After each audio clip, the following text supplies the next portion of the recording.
Our shoulder joint is a ball and socket joint, and it's the most mobile joint of any joint in our body.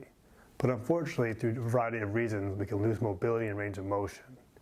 And often stretches are prescribed, which will give you a temporary increase in range of motion, but the symptoms always come back and the range of motion never lasts. So in this video, I'm going to show you the 6 best exercises to use to increase your mobility and range of motion in a more permanent fashion that's safe, easy to do, and comfortable. All these exercises are going to require a light weight or a band. And we're going to want to poke into that discomfort but not press too hard too quickly.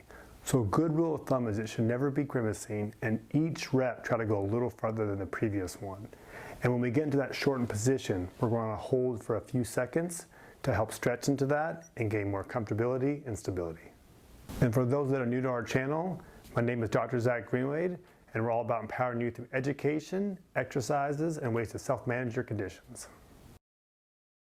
Supine rotation. So laying on your back, have one arm up at 90 degrees and your elbow bent at 90.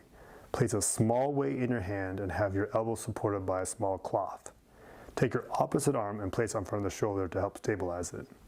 We're going to rotate through our shoulder far down to the floor as we can, hold for a sec, come back to the starting position, and then go into internal rotation as far as we can and hold for a sec.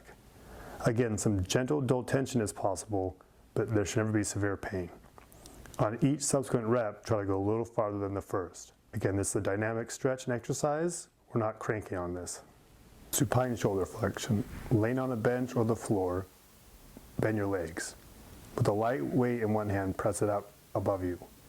Now, keeping your rib cage down, we're going to lower that weight over our head, parallel to the floor, feeling tension in the front of our shoulder.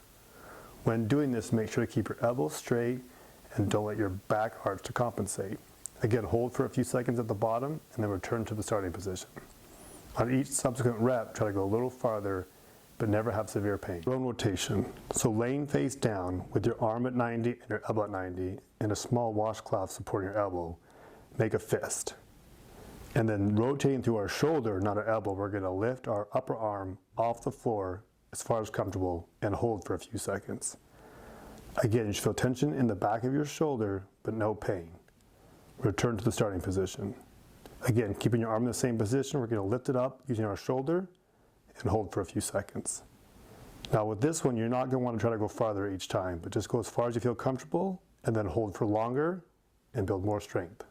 Prone dowel extension. So laying face down, grab a dowel or a broom. Now with your hands behind your back and your elbows straight, we're going to pinch our shoulder blades together and then lift the dowel up towards the ceiling as far as comfortable. And then hold for a few seconds. Return to the starting position. You feel tension in the back of your arms and your shoulder blades. And again, with this one, we're not trying to go farther each time. We're just trying to hold for longer. So again, pinch your shoulder blades together and then lift the dowel up towards the ceiling, keeping your back not arched and the elbow straight. Sleeper stretch. So the shoulder that you're trying to stretch should be on the ground. So laying on your side with your elbow that you're trying to stretch at 90, we're going to let our arm fall towards the floor, and then using our other arm, we're going to provide some overpressure, pressing down.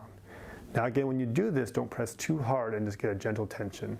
And you want to make sure that your shoulder doesn't elevate and the whole time your elbow stays in contact with the floor. Hand rock. With our hands on the floor behind us, lift our buttocks off the floor and keep our feet flat on the floor. Then we're going to lean our torso and back backwards while keeping our arms steady, feeling some extension in the back of our shoulders. Hold for a few seconds and then return to the starting position. On the subsequent reps, try to go a little bit farther, but again, never have pain, just some gentle tension.